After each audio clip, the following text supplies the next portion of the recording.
म्हणता येईल.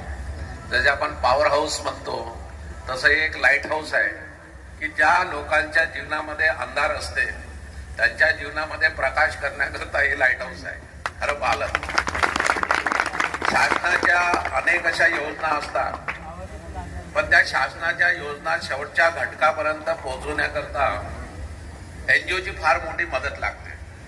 आणि मला असं वाटतं की डीव्हीटी आणि किंवा कौशल्य विकास विभाग आणि लाईट हाऊस मध्ये जो सामंजस्य करार ज्याला म्हणतो आपण किंवा एमओयू म्हणतो तो झाला, त्याच्यातून निश्चितच या सर्व शासनाच्या योजना शेवटच्या तळागाळाच्या किंवा वंचित घटकापर्यंत पोहोचवण्यासाठी निश्चितच मदत. आता हे जे लाईट हाऊस बाकी ठिकाणी आहे ते जनरल एज्युकेशनच्या स्कोप मध्ये आहे. म्हणजे महानगरपालिका असेल तर तिथे कुठले स्किलिंगची फॅसिलिटी